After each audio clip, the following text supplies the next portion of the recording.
안녕하세요. 오늘도 사연살롱을 찾아주셔서 감사합니다. 서울에 살고 있는 40대 여성이에요. 가지 많은 나무에 바람 잘 날 없다는데 저희 집은 자식이라고는 딸만 둘인데도 하루도 조용할 날이 없네요. 사실 그런 데는 나름의 이유가 있어요. 여러 가지 복합적인 이유가 있겠지만 주는 저희 집 트러블 메이커인 두 남자 때문이에요. 바로 무등산 호랑이 친정 아빠와 부산갈매기, 제 남편이죠. 별명만 들어도 아시겠지만 두 남자는 지역 감정이 있는 상반된 두 지역 출신이에요. 그래서 늘 삐걱거리죠. 제 남편이 결혼 허락을 받으러 저희 집을 찾았던 그날부터 지금까지 쭉이요. 남편이 저희 집을 찾았던 그날, 하필 TV에선 기아와 롯데의 야구 중계가 흘러나오고 있었어요. 술상을 앞에 놓고 야구 중계를 보던 두 남자는 자신이 응원하는 팀 선수의 활약에 따라 희비가 오갔고, 그러다가 빈볼 시비가 붙자 결국 일촉즉발 상황까지 다다르게 되었죠. 어지간하면 결혼 허락을 받으러 온 처지에 장인 기분을 맞춰줄 법도 한데 제 남편은 그런 성격이 아니었어요. 부산 스타일의 육두문자를 날리며 상대 선수를 조롱했고, 그 말을 들은 저희 아빠는 걸쭉한 남도 스타일 욕으로 맞받아치며 눈에 불을 켜셨죠.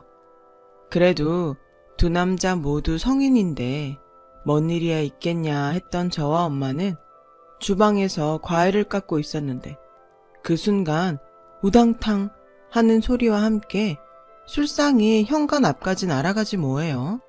심상치 않은 조짐에 거실로 나가보니 글쎄 거실 벽에 시뻘건 골뱅이 무침 국수사리가 미친년 머리카락처럼 사방에 붙어있고 바닥엔 깨진 술잔과 술병이 쓰러져 있더군요. 그보다 더 가관인 건 두 남자였어요. 서로 멱살을 잡고는 죽일 듯 서로를 노려보고 있더라고요. 아, 그 순간 이 결혼은 물 건너갔다 생각했어요. 이 시방 뭐라 했냐? 실수? 저것이 고의가 아니고 실수면 시방 나가 네 뺨따구를 쳐도 그것은 고의가 아니고 실수인 것이여. 근께 눈깔 똑바로 뜨고 봐라잉. 아, 뭐라카노. 아버님이 뭘 좀 몰라가 그락하는 건 그냥 넘어가 드릴 수 있는데 지가 잘못 봤다카는 건 좀 아이라고 생각합니다. 사과하이소. 그날 TV에서 기아와 롯데 선수들의 벤치 클리어링 장면이 흘러나오는 동안 우리 집 거실에선 장인과 사위의 멱살잡이 장면이 연출되었답니다. 엄마와 저는 믿을 수 없는 상황에 그저 두 눈만 의심할 뿐이었죠.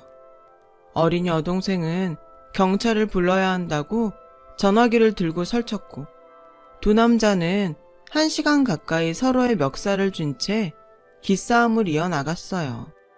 결국 참다 못한 엄마는 세숫대야에 물을 떠와 두 사람한테 확 뿌리고는 소리치셨죠.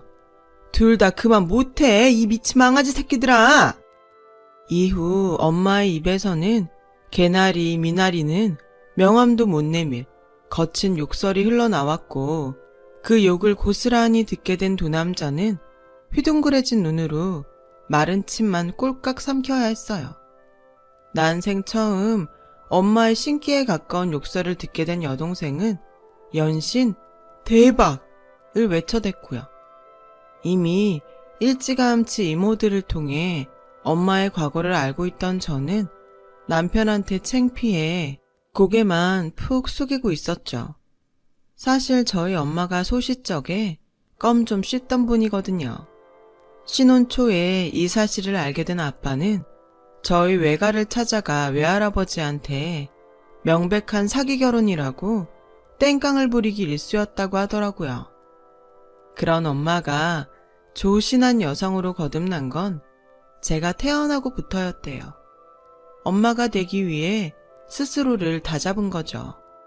아무튼 엄마의 커밍아웃 덕분에 그날의 싸움은 조용히 끝났고 남편은 무사히 돌아갈 수 있었어요. 하지만 아빠는 이 일로 결혼을 반대하고 나섰죠. 나가 눈에 흙이 들어가기 전까정은 그놈하고 네 결혼은 없는 것이여. 아가, 그랑께 똑똑히 들어라잉. 네 아베 죽이고 결혼을 하든 딴 놈을 찾든 택일려야 할 것이여. 알아듣겄냐? 천천벽력 같은 소리에 전 차라리 굶어 죽겠다고 단식을 시작했고, 처음엔 눈 하나 깜빡 안 턴 아빠는 제가 일주일 가까이 식음을 전폐하자 흔들리기 시작하셨어요. 엄마가 딸 자식 잡는 남편이랑은 더는 못 산다고 가방을 싸들고 친정으로 가겠다고 엄포를 놓은 것도 아빠가 꼬리를 내리는데 한몫을 했고요. 결국 아빠는 남편을 받아들이기로 했죠. 하지만 그냥 받아주는 건 안 되고 남편이 먼저 사과를 하고 앞으로는 야구 경기를 볼 때 특정 팀에 대해 욕설을 하지 않겠다는 약속을 해야 이 결혼을 승낙해 주겠다고 조건을 다셨어요. 아빠의 요구 조건을 들은 남편은 일단 사위된 입장으로서 장인 멱살을 잡은 잘못에 대해서는 사과하겠지만 아버님 또한 특정 팀을 일방적으로 폄하하는 행동은 하지 말아달라고 맞섰죠.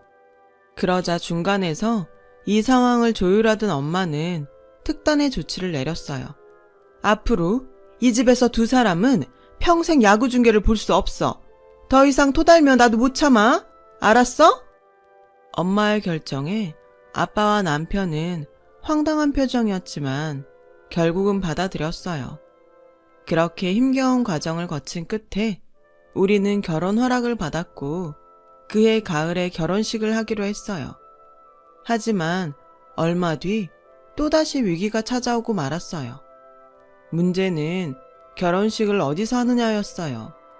시댁에서는 부산에 내려와 했으면 했고 친가에선 광주로 내려오라고 했거든요. 정작 저희도 그렇고 시댁은 서울에 있는데 말이죠. 아빠는 마음에도 안 드는 사위한테 귀한 딸을 주는 것도 못마땅한데 이 정도 배려도 못 해주냐고 남편을 불러다 항의했고 시댁에선 저를 따로 불러 원래 이럴 땐 시댁에 맞추는 거라고 친정 부모님을 설득하라고 하시더라고요. 이번엔 장인과 사위의 싸움이 아니라 집안 된 집안 싸움이라 엄마도 뭐라고 할 상황이 아니었어요. 그렇게 시간이 흐를수록 제 속은 타들어갔어요. 차라리 말도 많고 탈도 많은 결혼을 포기하는 게 낫겠다 싶을 정도로요. 그래서 남편을 만나 차라리 헤어지자고 말을 꺼냈어요. 그러자 고개만 푹 숙이고 있던 남편이 그러더군요. 치아라, 결혼식 안 하면 된다 아이가. 니 맘 단단히 묵으라. 오빠야가 알아서 한다. 그리고는 양가 부모님을 한자리에 모시고는 폭탄 선언을 했어요. 됐고 결혼식은 서울서 합니다. 오실 분은 오시고 못 온다 하는 분들은 오지 말라 카이소. 안 된다 카모 결혼식 안 할랍니다. 둘이 가가 혼인신고하고 바로 살랍니다. 남편의 일방적인 선언에 양가 부모님은 못마땅해 하셨지만 결국 남편 뜻에 따라 서울에서 하는 걸로 결정이 됐어요. 결혼식 당일 결혼식장 앞에는 부산과 광주에서 올라온 관광버스로 가득했고 덕분에 결혼 비용 지출은 늘었지만 무사히 식을 치를 수 있었어요. 지금도 그때 결혼식 사진을 보면 양가 친인척분들의 표정이 좋지는 않아요. 그래도 뭐 어쩌겠어요. 감사하고 죄송했지만 우리 결혼식을 치른 것만으로 다행인걸요. 힘겨운 결혼식 후에도 아빠와 남편은 사사건건 시비가 붙었어요. 특히 선거철이 되면 상황은 거의 진돗개 하나 발령 상태에 준하는 수준이었죠. 아빠와 남편은 얼굴이 마주칠 때마다 열을 올리며 정치 얘기를 꺼냈고 식구가 모여 밥을 먹다가 숟가락이 날아가기도 부지기수였어요. 결국 이번에도 엄마가 나서서 상황을 정리하기에 이르렀죠. 밥을 먹다 숟가락을 놓은 엄마는 종이와 펜을 들고 와 뭔가를 적기 시작했어요. 종이에는 가정준칙이라고 적혀 있었죠. 엄마는 제1조항에 이렇게 써넣었어요. 가족들이 모인 공간에서 정치 관련 발언을 금한다. 어길 시 이혼. 그리고는 종이를 거실벽 중앙에 떡하니 붙여놓으셨죠. 아빠와 남편은 말도 안 된다고 항의를 했지만 엄마 성격을 아는 두 남자는 이내 꼬리를 내리고 받아들이기로 했어요. 이렇게 시작된 우리 집의 가정준칙은 나날이 조항이 늘어만 갔고 1년도 안 돼 종이가 꽉 차서 그 위에 새 종이를 덧붙여야 했죠. 동생은 이러다 똥 싸는 것도 금지될 판이라며 아빠와 제 남편을 놀려댔어요. 그쯤 되자 두 남자 입에서 불만이 터져 나오기 시작했어요. 아따, 나가 내 집서 뭔 말을 못해요. 이것이 집이여? 감옥이제? 저 쓱을 놈이 확 되져불던가 나가 되져불던가 둘 중 하나가 죽어야 돼야. 저희 남편도 친정에 갈 때마다 인상 쓰며 꿍얼대기 마찬가지였어요. 천지 삐까리가 여잔데 내 만다꾼이랑 결혼을 해갖고 이 지랄을 하고 사노. 미쳤다. 장인과 사위 관계가 이렇다 보니 저 역시 친정을 찾는 일이 점점 줄게 되었어요. 그러던 어느 날 생각지 못한 일이 터지고 말았죠. 남편이 명예퇴직을 당한 거예요. 늘 자신만만해하던 남편은 그 일로 충격이 컸는지 기가 많이 죽었고 그런 남편을 보고 있자니 걱정이 됐어요. 그런데 어떻게 알았는지 아빠가 저희 집에 찾아오셨지 뭐예요. 아빠는 방에서 이불을 싸매고 누워있던 남편을 깨우며 소리쳤어요. 이 쓰글놈아, 잠이 쳐 오냐? 나가서 공사판을 띄워도 시원찮을 판에 나가 딴 것은 참아도 내 새끼 굶기는 것은 보들 못혀. 나가 이런 꼴 보자고 딸 다시 키워? 니깟 놈한테 줬는 줄 아냐? 똑똑히 들어라잉. 앞으로 3개월 안에 직장 못 들어가면 니는 내 손에 죽어. 내 새끼 눈에 눈물 나도 닌 내 손에 죽어. 그니께 나가서 도둑질을 하든 트럭을 몰든 돈 벌어와야. 안 있나고 뭐하냐? 울고 싶은 사람 뺨치는 격으로 아빠는 남편을 자극했고 아기 바친 남편은 그날로 자리를 털고 일어나 일자리를 구하기 시작했어요. 하지만 나이 40에 새로운 일자리를 구하는 건 쉽지 않았어요. 그렇게 시간이 흘러가던 어느 날 남편이 화난 얼굴로 집에 왔더라고요. 드디어 취직을 했다면서요. 뭐? 덤프트럭 기사? 아빠가 한 말 때문에 그래? 자기가 그런 일은 어떻게 해? 남편은 처음엔 버스라도 몰 생각으로 운전면허 학원에 갔다가 거기서 트럭 기사 수입이 꽤 짭짤하다는 얘기를 듣고 바로 등록을 했다고 하더라고요. 내 모르나? 내 부산갈매기다. 내 일이 안 죽는다. 트럭 몰아가 돈 왕창 벌어 남겨줄 끼다. 그래가 고막 콱 장인 코를 눌러줄 끼다. 니 지키봐라. 내 하나 못하나. 대학 졸업 이후 책상 앞에 앉아 펜대만 굴리던 남편은 그렇게 덤프트럭을 몰게 되었고 전국을 돌며 운전을 했어요. 사위가 트럭을 몬다는 소식을 접한 아빠는 한숨을 푹 쉬셨지만 그래도 식구 굶기지 않으려고 애쓰는 모습에 더 이상 뭐라고 하지 않으셨죠. 처음엔 돈 때문에 시작한 일이었지만 남편은 의외로 이 일이 마음도 편하고 좋다고 하더라고요. 다만 남들 자는 새벽 시간에 일찍 현장으로 출근해야 해서 아침잠이 많은 남편으로선 많이 힘들어했어요.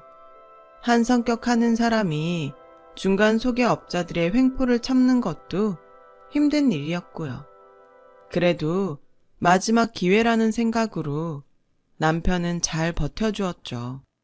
그렇게 남편은 덤프트럭 기사로 5년 넘게 일하고 있어요.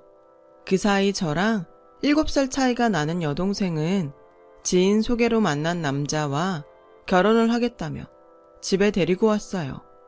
예비 제부는 명문대 출신으로 대기업에 다니는데 키도 크고 인물도 좋더라고요.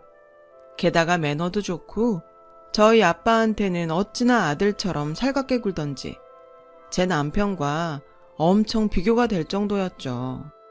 처음 처가에 인사드리러 온 날 장인의 멱살을 잡았던 큰사위와 다르게 고급 양주를 사들고 와선 아빠 말에 고분고분하게 구는 둘째 사윗감이 아빠는 마음에 드셨던 모양이에요. 입에 침이 마르도록 예비 둘째 사위를 칭찬하는 걸로도 모자라 눈에 가시인 제 남편과 대놓고 비교를 하기 시작했죠. 안 그래도 큰사위가 덤프트럭 모는 걸 못마땅해 하던 참이라 더 그랬나 봐요. 예전 같으면 당장 달려들 남편이었지만 시련을 겪으면서 성질이 많이 죽은 건지 아니면 둘째 제부의 스펙 앞에 기가 눌린 건지 남편은 술잔만 기울였어요. 그 모습을 지켜보는 제 마음도 편치 않더라고요. 그런데 친정을 나서자마자 남편이 그러는 거예요. 저 시키 저거 뭐 있는데? 싸한 게 뭐 있어 저거. 남편은 예비 제부한테 뭔가 구린 게 있는 것 같다며 트집을 잡기 시작했어요. 당신 그거 자격지심이야. 있긴 뭐가 있어. 사람 능력 있고 깔끔하고 누가 봐도 1등 남편감인데 괜한 분란 일으키지 말고 그만해. 당신이 그럴수록 당신만 초라해져. 아니다. 저거 분명 뭐 있다. 딴 사람은 다 속여도 내는 못 속인다. 지켜봐라. 내가 찾나 못 찾나. 남편의 이런 반응에 그동안 잊고 살았던 오래전 일이 떠올랐어요. 사실 제가 남편과 사귀게 된 것도 바로 남편의 이런 의심 때문이었거든요. 당시 저는 대학을 막 졸업하고 작은 광고회사에서 카피라이터로 일하고 있었어요. 대학 시절부터 사귀던 남자친구는 취업을 준비하고 있었고요. 데이트 비용과 남자친구의 용돈은 먼저 사회생활을 시작한 제가 감당하고 있던 터였죠. 그래서인지 남자친구는 취업 준비로 바쁘다는 핑계를 대며 주말에 하루 정도 데이트하는 것 외에는 저와 만나려고 하지 않았어요. 남자 체면에 그럴만도 하다고 생각했고 또 취업 준비 중에 시간을 많이 뺏기도 뭐해서 저도 그러려니 하고 있었죠. 그날은 만난 지 1000일이 되는 날이어서 오랜만에 패밀리 레스토랑에 가서 칼질도 하고 2차로 맥주를 마시러 단골 호프집에 들린 참이었어요. 저는 1000일 선물로 준비한 전자사전을 남자친구한테 건넸죠. 남자친구는 당황하며 자기는 아무것도 준비를 못했다고 미안해하더라고요. 형편을 다 아는 처지에 선물까지 바라진 않았지만 그래도 손편지 정도는 써줄 수 있는 거 아닌가 싶어 좀 서운하긴 했어요. 미안, 내가 취직하면 그때 10배로 갚아줄게. 그러니까 조금만 기다려줘. 근데 자기야, 요즘 퇴근 몇 시에 해? 퇴근하고 헬스장 다닌다고 했지? 운동 안 빠지고 잘하고 있어? 헬스? 다니긴 하는데 퇴근하고 나면 피곤해서 자주 안 가게 되네. 그건 왜? 아니, 건강관리 잘하나 해서. 운동 안 갈 땐 퇴근 후에 뭐해? 사람들 만나? 종로나 해화동에서? 제 일과를 캐묻는 남자친구의 행동에 혹시 내가 딴 남자한테 눈 돌릴까봐 걱정하는 게 아닐까 생각했어요. 그래서 안심시켜줄 요량으로 다이어리를 보여주며 일정을 알려줬죠. 그제야 남자친구는 안심이 되는지 잠깐 화장실에 다녀오겠다고 하더군요. 그렇게 화장실에 간 남친을 기다리는데 시간이 흘렀는데도 안 오는 거예요. 그때였죠. 옆 테이블에 앉아있던 남자가 저 들으라는 듯 그러는 거예요. 바이다. 전마 저거 100% 여자 있다. 저기요. 고마 치아 부소. 난데없는 참견에 저는 기분이 확 나빠졌어요. 그쪽이 뭔데 참견이에요? 나 알아요? 웃겨 정말. 내기할까요? 쫌마 지금 딴 여자랑 통화하고 있을 깁니다. 왜 그짝 스케줄 물었는지 알아요. 그짝 피할라고. 딴 여자랑 있는 거 안 들킬라고. 그래가 물어본 거예요. 내 말 못 믿겠어요. 못 믿겠으면 같이 가 확인할까요? 황당하긴 했지만 듣고 보니 그런 것 같기도 했어요. 사실 근래 들어 남자친구가 자꾸 어디냐고 문자를 자꾸 보내왔거든요. 처음에 만나고 싶어서 그러는 줄 알고 기대를 했는데 정작 보자고 하면 저도 모르는 친구들 이름 대며 친구들이랑 같이 있어서 안 된다고 그랬고요. 게다가 일주일에 한 번 외에는 저랑 만나지도 않고 말이죠. 그래서 계속 의심만 하느니 미친 척하고 이 남자 말대로 확인하자 싶어서 같이 건물 내 화장실로 갔어요. 그랬더니 화장실 안에서 남자친구 목소리가 들리더라고요. 누구랑 통화를 하는 것 같았어요. 나도 보고 싶지. 지금? 지금은 누구 만나고 있는데? 아니, 승철이라고 대학 동기. 그럼 내가 1시간 뒤에 너희 집 근처로 갈게. 너 주려고 선물도 샀거든. 전자수첩. 무리하긴 별것도 아닌데 뭐. 맙소사. 이놈이 글쎄 양다리를 걸치고 있지 뭐예요. 게다가 내가 사준 전자수첩을 딴 여자한테 선물로 주겠다니. 정말 기가 차더라고요. 당장 들어가 한바탕 하려는데 그 순간 같이 온 남자가 선수 쳐서 남자 화장실로 들어가는 거예요. 그리고 니네 욕설과 사람 패는 소리가 들리더라고요. 네가 사람이가 그러고 살고 싶나? 와, 네 같은 쓰레기는 처음 본다. 여자한테 물부터가 피 빨아 처먹고 처녀 선물 받은 것도 딴 년한테 준다고. 닌마 도저히 안 되겠다. 밖에서 듣고 있는데도 마치 눈앞에서 남자친구가 얻어 터지는 게 느껴지더라고요. 비참하게 그 소리를 듣고 있는데 잠시 뒤 남자가 밖으로 나왔어요. 그리곤 제게 그러더라고요. 봤죠? 이래도 내가 틀렸다 할 거예요. 전마 저거 완전 파이다. 그래서요. 당신이 뭔데 내 일에 상관이에요. 내가 우습게 보여요? 왜 나서서 사람 꼴 우습게 만들어요? 당신이 나한테 뭔데? 몰라요. 내 그쪽한테 뭐 좀 대볼라고 일하는 거 모르겠어요. 남잔요. 관심 없는 여자한테 눈도 안 줘요. 그 짝이랑 나랑 지금까지 3번 마주쳤어요. 내가 이 호프집에 뭐 하려고 혼자 오는데 그 짝 만나려고 오는데 매주 토요일 그 짝이 여기 오니까 내도 여기 온다고 딱 잘라 말할게요. 내랑 딱 5번만 만나요. 그래도 안 땡기면 그때 내가 그만둘게. 그 짝 포기하고 깔끔하게 돌아설게. 어때요? 나 한번 안 만나볼랍니까? 어느 날 갑자기 나타나 나이 3년 연애를 박살내곤 돌직구로 고백한 이 남자가 바로 지금의 제 남편이에요. 그날 일을 계기로 남편과는 약속대로 5번의 만남을 가졌고 이후로는 연인 사이로 발전을 했어요.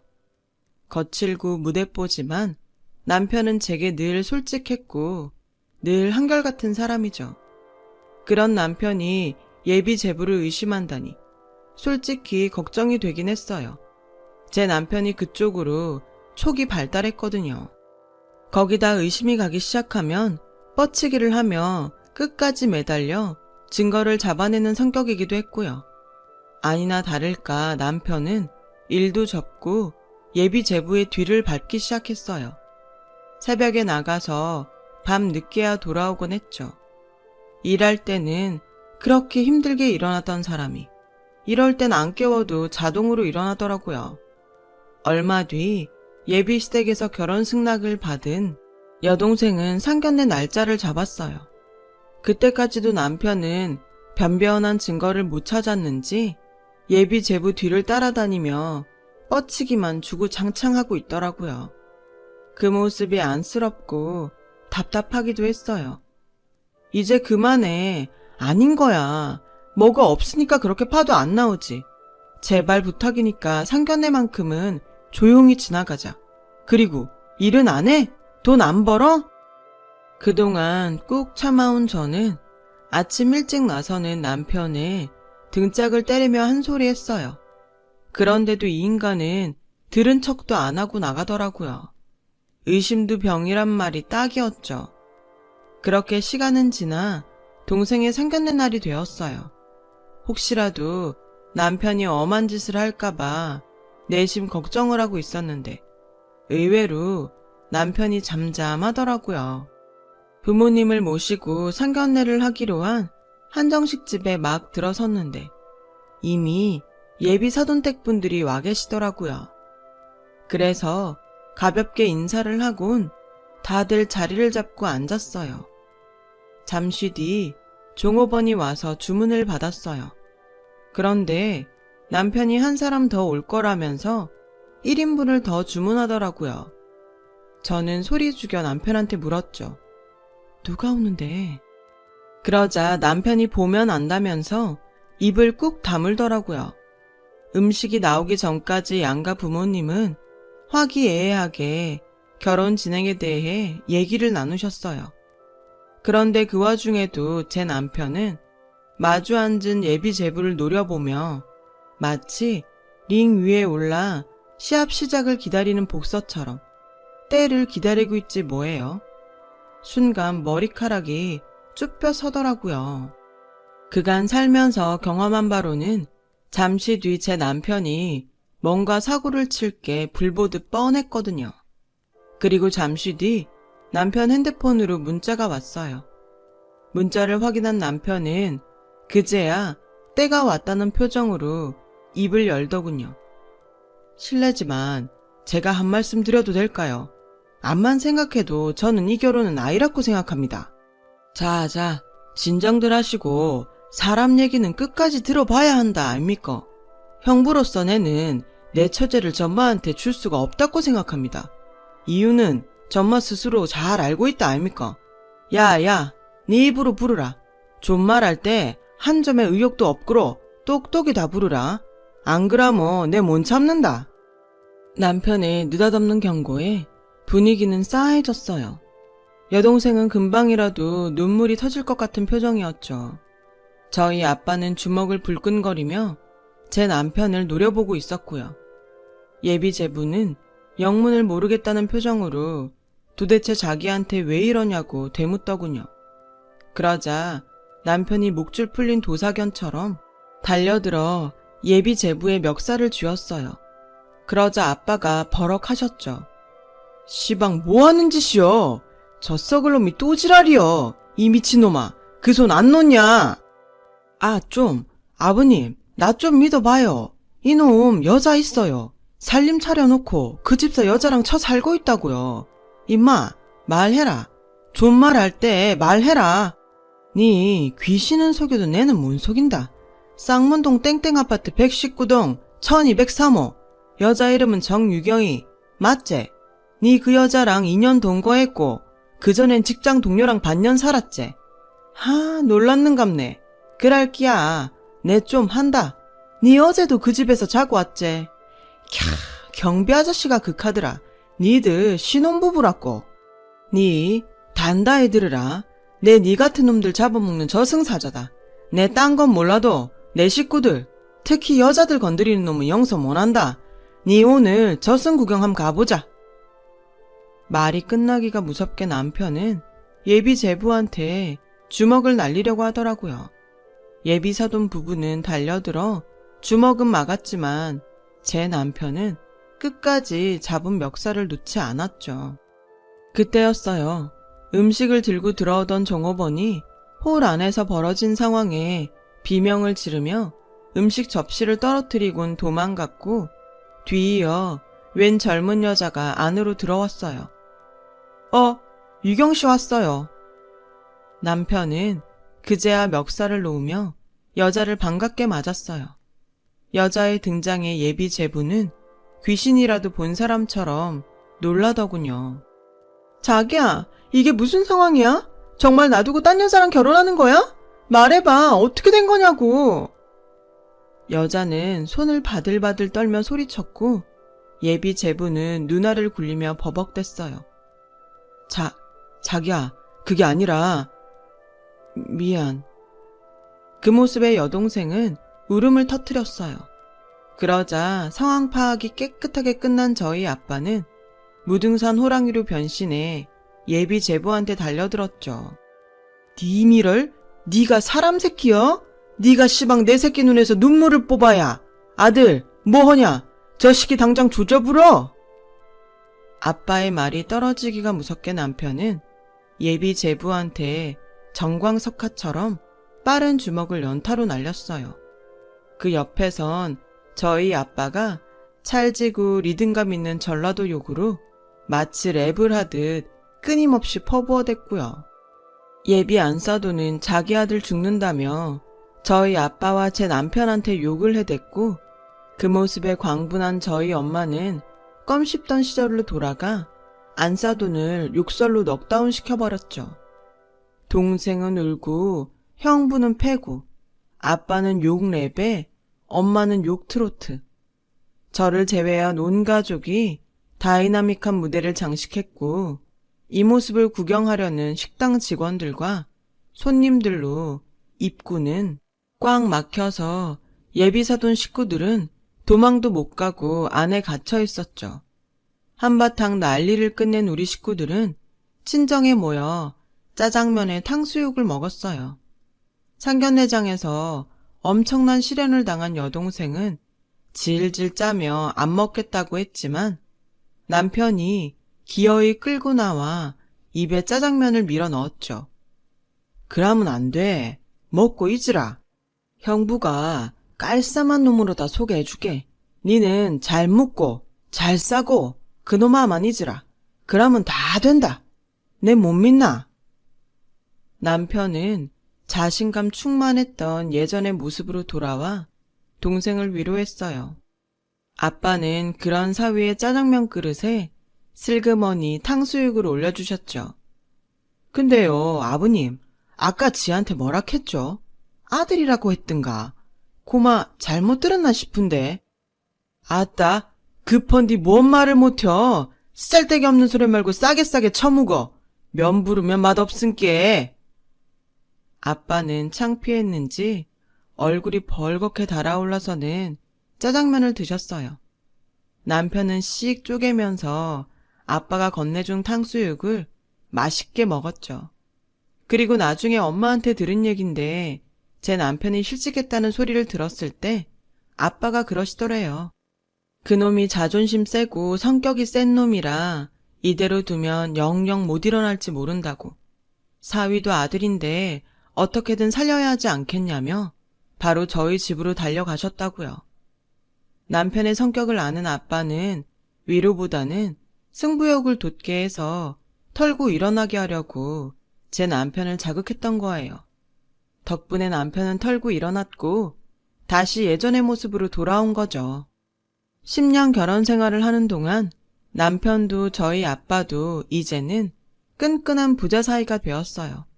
물론 여전히 최고의 투수가 선동열이냐 최동원이냐를 두고 싸우지만요. 아빠 말대로 둘 중 하나가 죽어야 장인과 사이의 싸움은 끝나겠지만 그래도 전 오래도록 두 사람의 싸움을 보며 징글징글하게 살고 싶어요. 제겐 너무도 사랑스러운 두 남자니까요. 지금까지 제 사연을 들어주셔서 감사드려요. 여러분, 사연 댓글에 응원과 현명한 조언 부탁드려요. 좋아요와 구독은 저에게 큰 힘이 됩니다. 오늘도 좋은 일 가득하세요.